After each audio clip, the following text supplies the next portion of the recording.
Spotlight On is brought to you by Light, the technology platform reimagining e-commerce for live events. You can learn more about Light at light.com/partnerships. That is lyte.com/partnerships.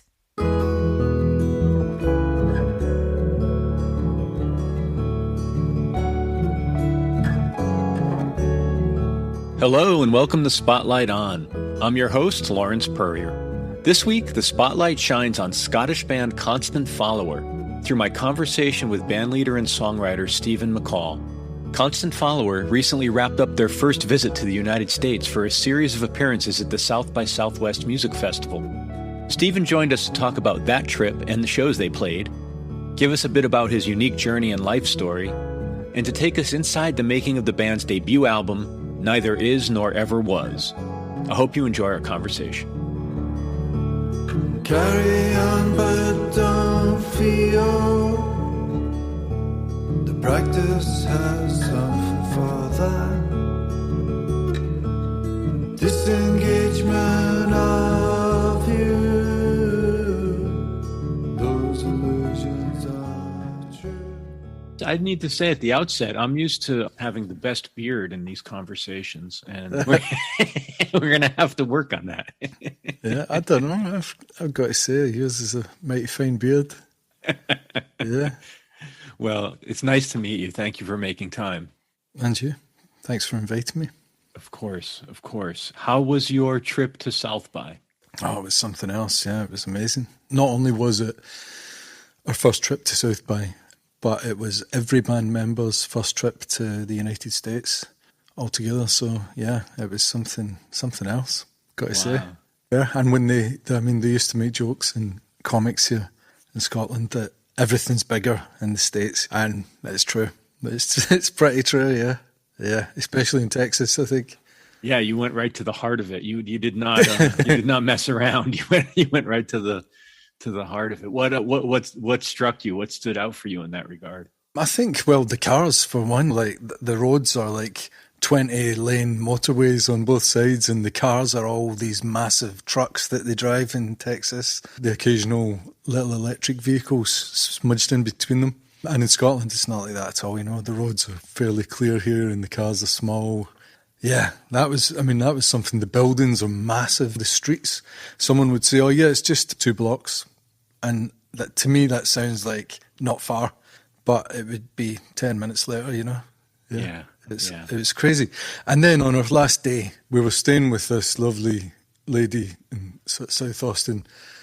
And on our last day, we were around at her house, and through the phones and the television, suddenly tornado warning, and an urgent tornado warning that it was headed directly for her house pretty much. So we had to get the duvet, the mattress off the bed rather, and go into the bathroom with that over our heads.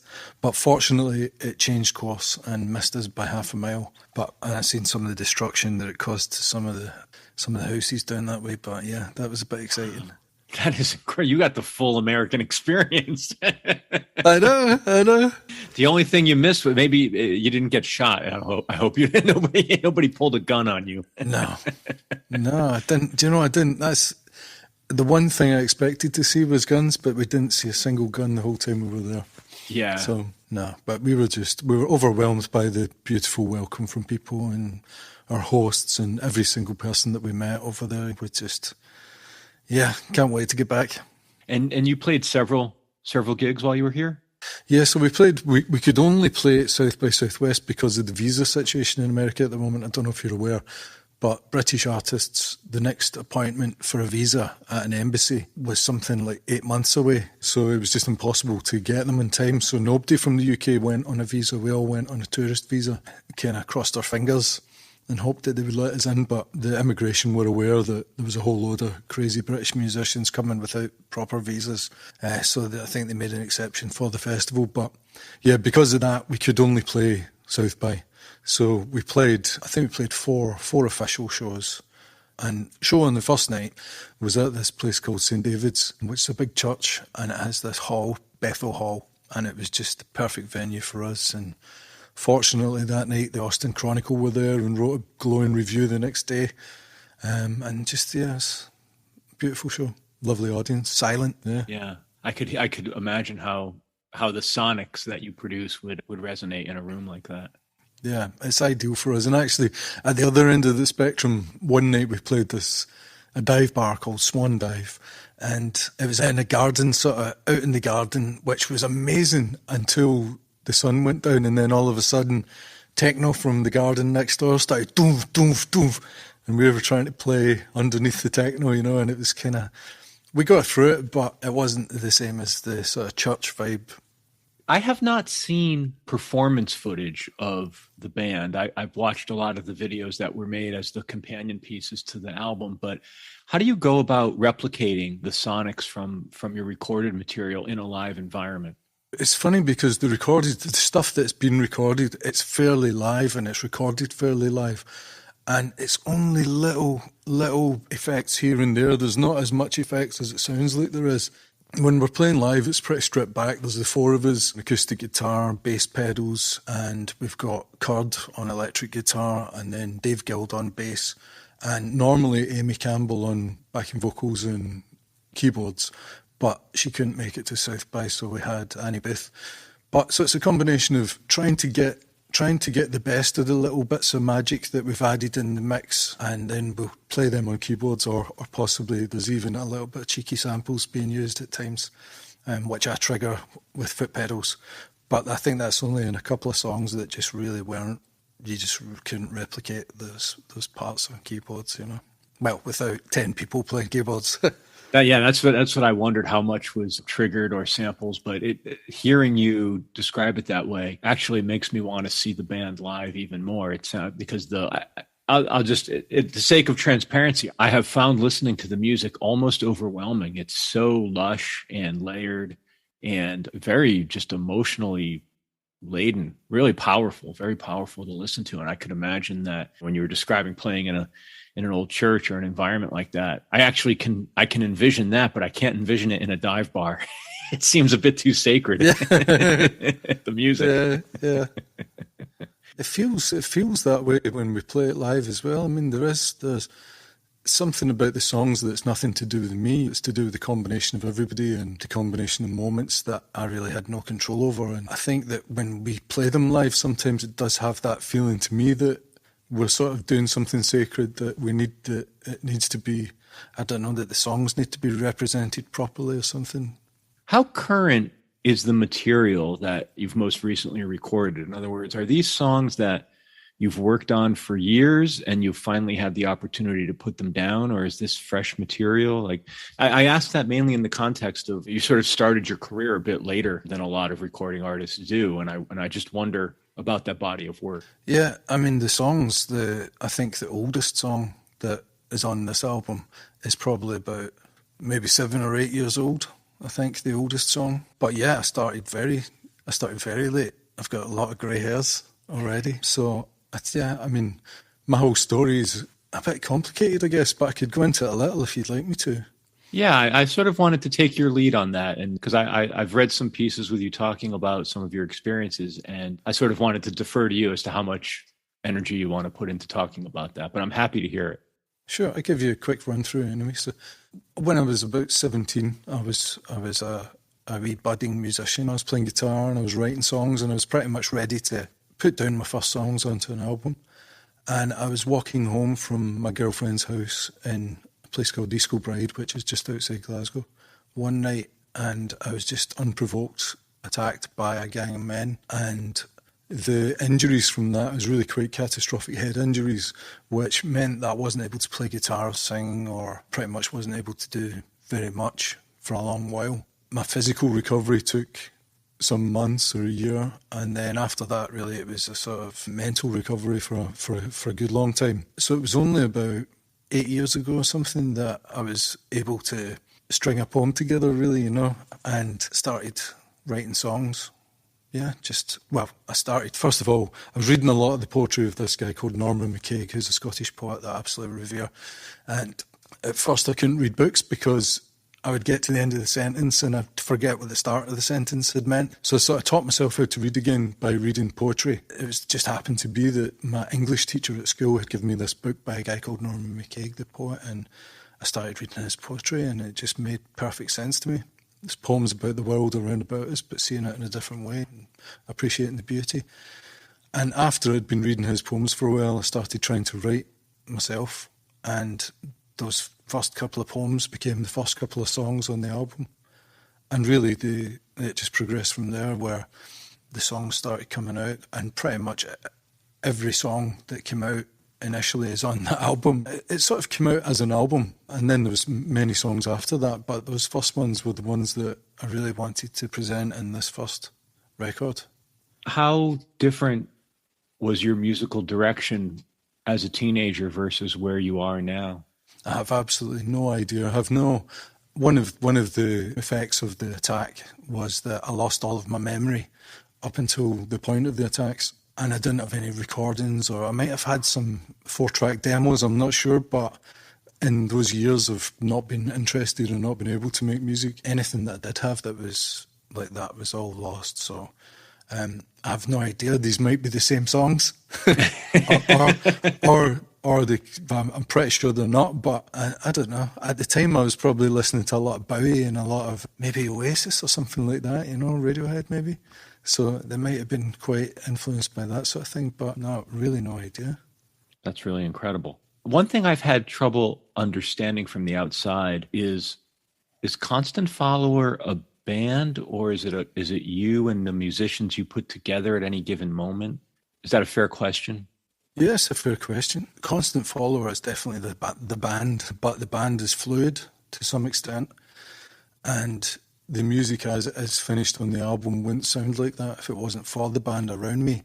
But I present the band with finished songs, and then we sort of work together to fill out, or not fill out, it's a sort of bad expression, but we work together to find those magic bits that sort of cuddle the songs.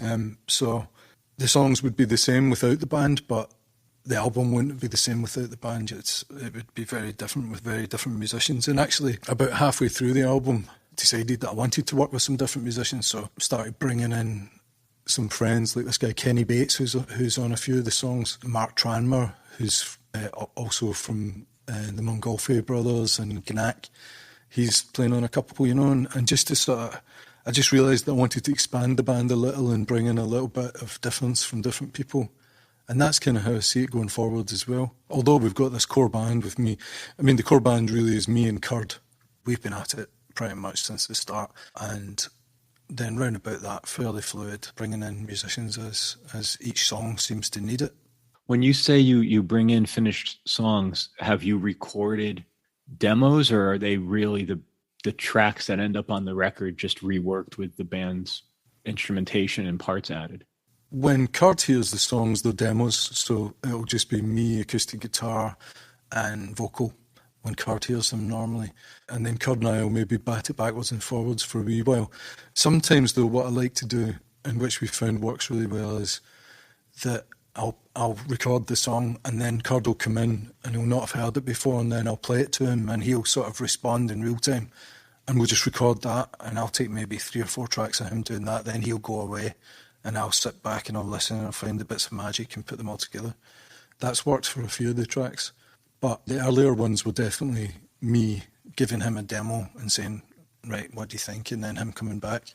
One of the things that struck me was that you seem to have found a very appropriate co-producer and label home with Kramer and Shimmy Disc. It just seems very spot on.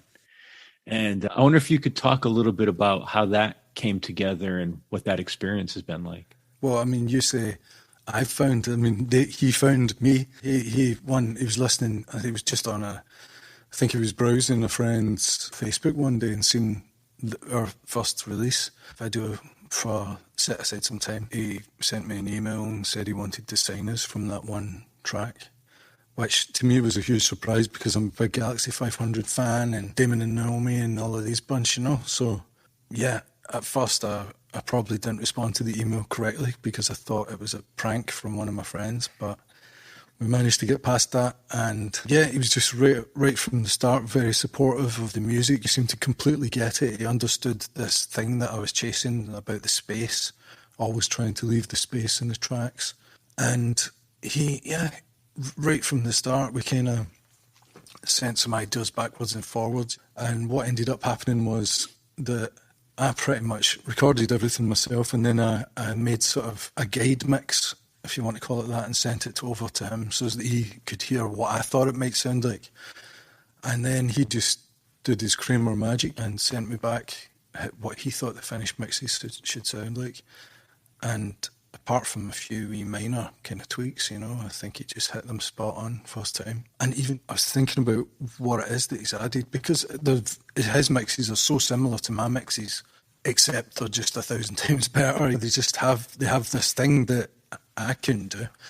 And it's this thing about kind of longevity where even now when I listen to the album, and I must have heard it a good few times, I'll hear a little sound here or there, or just a wee thing that I hadn't noticed before that he's done. And it's just these tiny little details and tiny little textures, wee bits of magic that he adds that just make the listening experience last so much longer. You find something new in it every time that you listen to it. At the risk of sort of deconstructing it or reducing it to a process, I have a little more curiosity around what you just said about Kramer's input or contribution. And when you say the little bits of magic, was that he found things that were in the recordings to highlight and bring out, or was this about like signal processing? You know what I mean? Like what was that? Well, it's a bit of both, really, and also when we were talking about his credit on it, and I was saying, well, we need to credit you with some of the music, some of the instruments that he played on there, because he did play a few wee bits and bobs. He wanted it credited as Kramer bits here and there, or whatever it was that said. And that kind of highlights what he was doing. In some tracks, he would add a piano note, or a wee synth note, or a wee something here and there in the corner. In other tracks, I would have sent him my kind of guide mix, and also all of the tracks that I'd recorded, which would include, for example, some Kurd playing bowed guitar on something that I hadn't actually used in my mix, but I just sent him it anyway. And then he would find beautiful bits in that to highlight. So yeah, it was a bit of all of that, and some weird signal processing, some really weird little delays that I would never have used, that just give it. I always thought that delays, when you add a delay, it kind of took up too much space, but somehow the way that he uses delay, it just makes it feel more spacious. There's a border between like where the delay is acting more of like a reverb. I can't really articulate. I don't have the technical facility to articulate it, but there's something in there where it's not that harsh sort of mechanical delay sound. It is more about opening it up. Yeah, definitely. And I think when it's like that, you don't hear it unless you're listening for it. It's only when you're listening for it you can then hear, oh, there's a delay there. But your ear sort of perceives it just as some sort of natural room reverberation or something like that. How much of the recordings are about the room? That was something that struck me. I see where you're sitting now. Like, is that the room you record in? Because to your point at the beginning of the conversation, it sounds like you're in a chapel or one of those old big room recording studio spaces. And I wonder if you could talk about that a little bit. What role the environment plays in actually what's on the recording?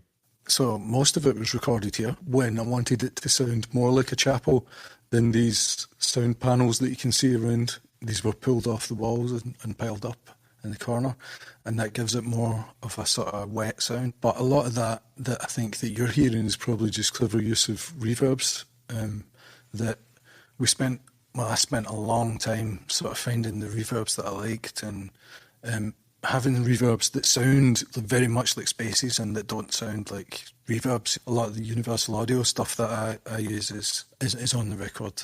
But yeah, with the thing that I found with acoustic guitar was that it always sounded too much. When I had my first recordings, it always sounded too much like I was recording it in a living room in my front room, and which a lot of the time I was recording it in my front room at the start. But yeah, I didn't get that thing that you really need to let an acoustic guitar bash off some walls and be a bit chaotic to sound like it's in a real space. And reverbs don't really provide that, that I think that needs to happen at the microphone stage rather than in post-processing.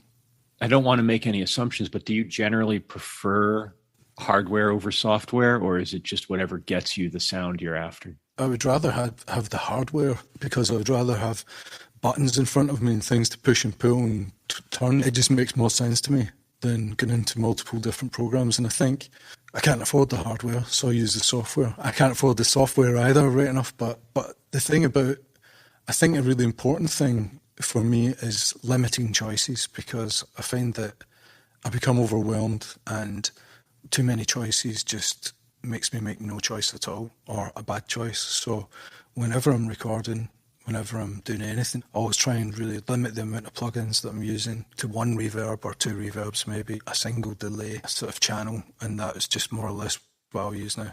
Try not to get too deep into all these different fancy plugins, and just get it right at the microphone. Is a lot of the thing that I had to learn over time, was just to really try and get it right at the microphone and not try and fix it later. Because you just end up spending hours and days trying to fix problems that could be fixed by a little move of a microphone here or there.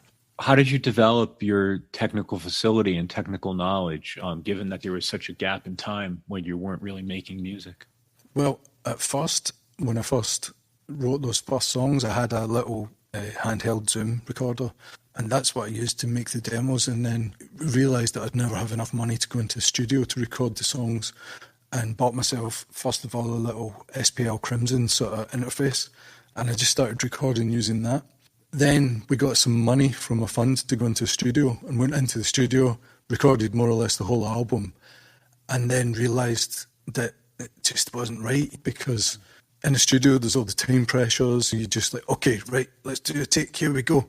And it's kind of, that day I wasn't really feeling like it, or whatever, or I was unwell that day, or it just was a crap day, but you're still expected to do it, and that's not really how I worked. So managed to just get a little bit more money together, and decided the only way I'm going to be able to record this is if I could record it in my own space, in my own time. This sort of, that moment is right to get the best sort of things. So yeah, I just gradually built up my studio a little bit at a time, and now I'm sharing this studio that you can see now. I'm sharing it with Mark Tranmere of the Montgolfier brothers.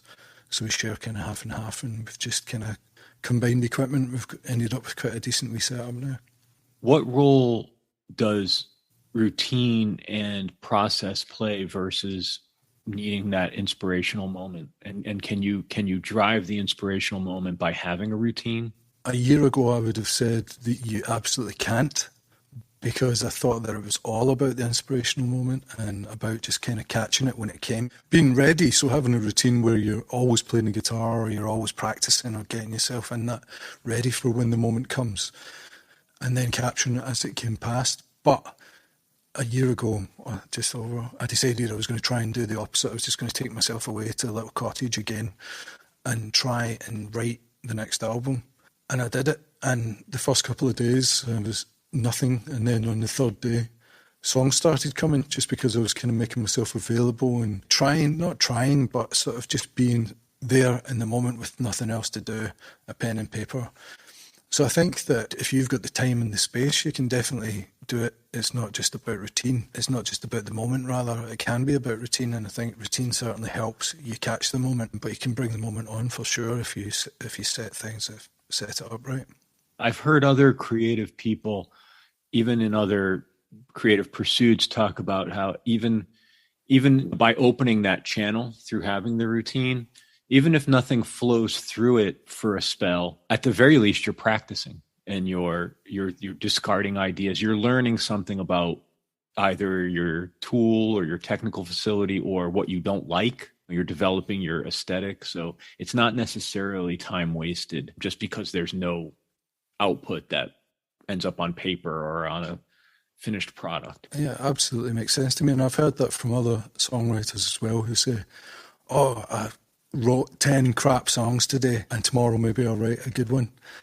But yeah, it somehow doesn't really work like that for me. I think I kind of self-censor as I'm going along, or censor's not the word, but as I'm going along, as a song's coming out, if it's not a good one, somehow I change it, or that one goes to the side before it gets too far.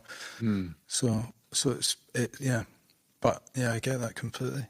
Earlier you spoke about the role of reading poetry and your recovery, and then writing poetry as sort of the basis of your songwriting. And I wonder if you see any evolution now in your songwriting. Do you think you're the type of songwriter who will write lyric and melody or lyric and meter first and then compose music, or do you care? Like, how do you think about your approach to the actual songwriting? I've tried to think a lot about my approach, especially before I went off on that retreat to kind of write. I was thinking, how do I write? How did I write that last song? And I can never remember how I wrote that last. How did I write that one? But luckily, because I've got very little memory, what I do is just sit with my Zoom recorder and I record everything as I'm sort of finding my way into a new song. So I can go back and listen and see how the ideas progressed. But what seems to happen for me is that the song, the words and the melody of the guitar part come at the same time. And that's happened for all of my songs. None of them have I written down the words first and then tried to do that and it just hasn't worked. And similarly, I've got some little guitar bits that I love that I've had for years that I just can't fit words over. The only way it seems to work for me is when I just let them come at the same time. And I was trying to think about what it's like, and it's a little bit like when for me, it feels like when you're driving along a dark road at night and you can only see the road ahead of you and either side, and you know that if you go too far one way you're in trouble or too far the other way you're in trouble. You don't know where you're going, but you know you're going somewhere in the right direction. That's kind of what it feels like as I'm writing a song. Can you talk a little bit about the videos, the accompanying videos and the filmmakers, and how that notion came about and what it was like to just turn your music over and allow somebody else to interpret it? If I understand correctly, there weren't really constraints put on the filmmakers? That's right, yeah. There was no constraints put on any of the filmmakers, actually. For me, it's such an important part of collaboration. When you decide you want to collaborate with someone, in my mind, you want to collaborate with them because of what they do, not because of what you can make them do. So for me, it was always about, I knew that when I was creating the songs, I knew that when they were finished, they satisfied me, but they didn't somehow completely satisfy me. And I knew that that's because there was another element to them, which is the visual element, that I needed to be fully satisfied. So I wanted to work with artists that were doing things that I loved, and especially wanted to kind of try and work with people who were close to me so that I could go and see them and so that I could support local people as well. But so for what I did was I just gave them the music and I said to them, I love what you do and I wonder if you could do what you do for this music. Don't ask me what you want done or that, but just have a go. And the results have been really pretty special, I think. More special for me not having a finger in it, because when it comes back to me and I see it, it's not, I don't have any expectation to be disappointed. So it's always been a real pleasure.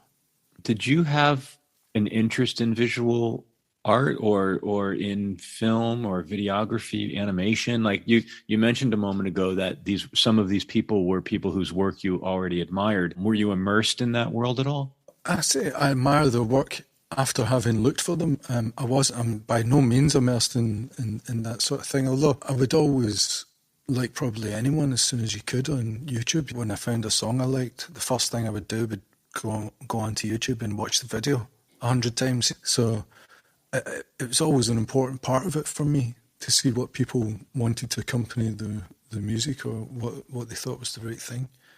Yeah, and I think what I did was I just started watching loads of different, everyone I could find that was within sort of 200 miles.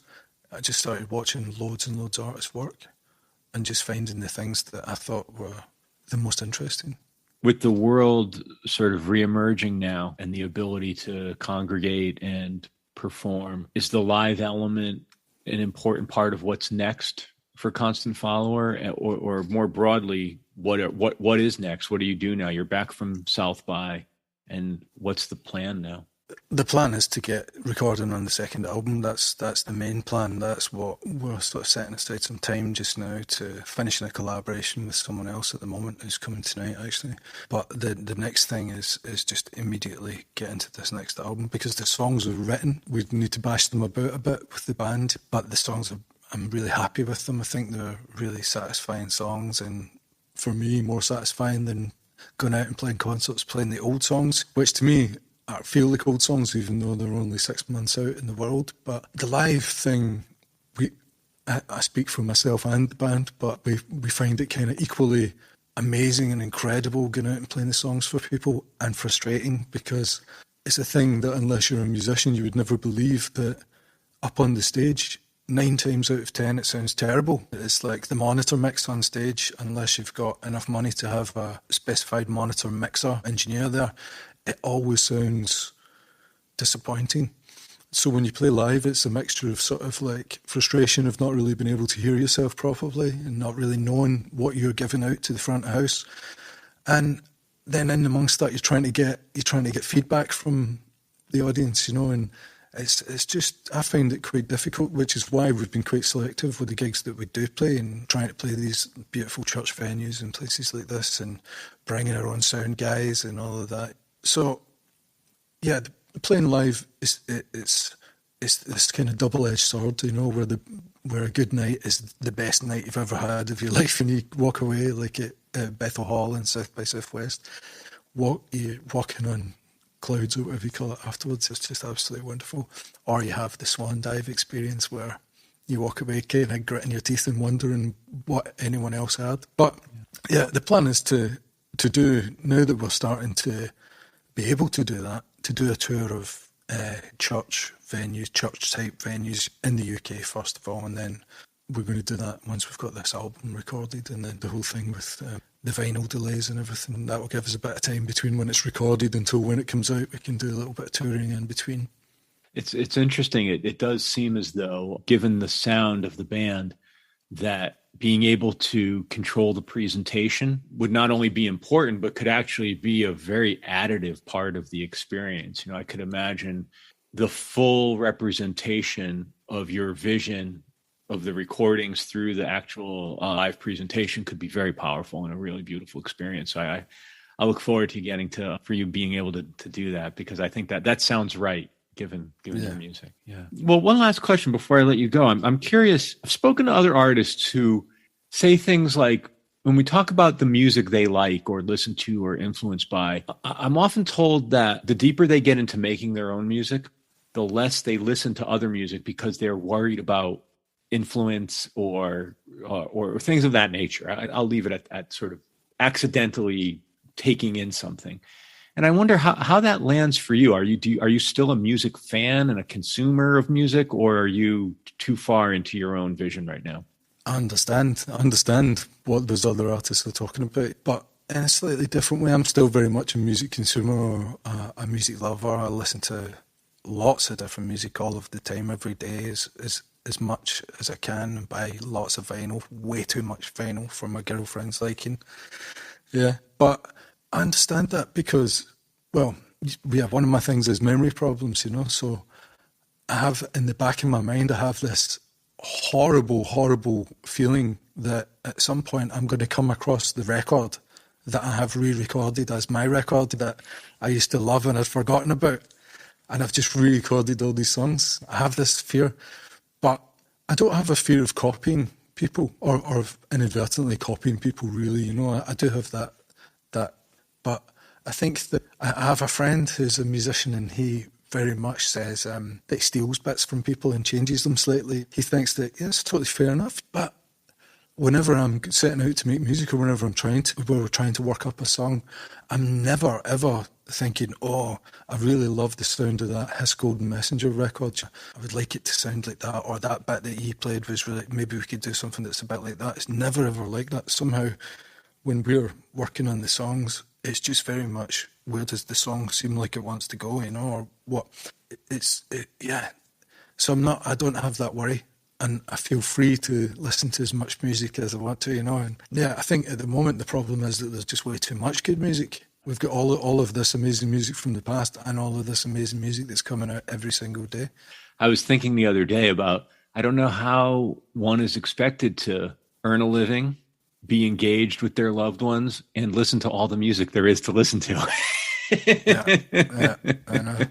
Yeah. There must be people out.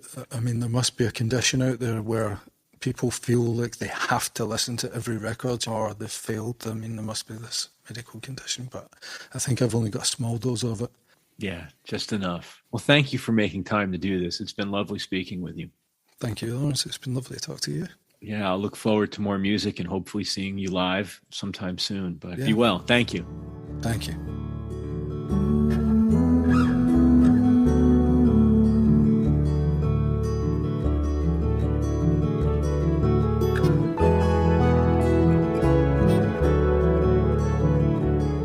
Thank you so much, Stephen McAll and Constant Follower. Thank you, Ant Taylor and the team at Light. Thank you, Craig Snyder and Michael Donaldson, for being the greatest post-production partners a podcaster could ask for.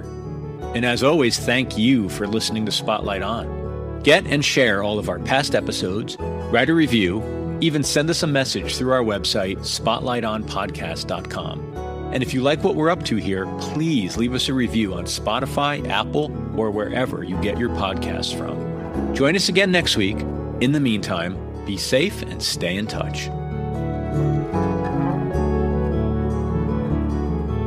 The merry dancers on TV, how deep's the hole you catch? Screens will keep you unreal, the all-consuming vitriol. This thing is real. It's black and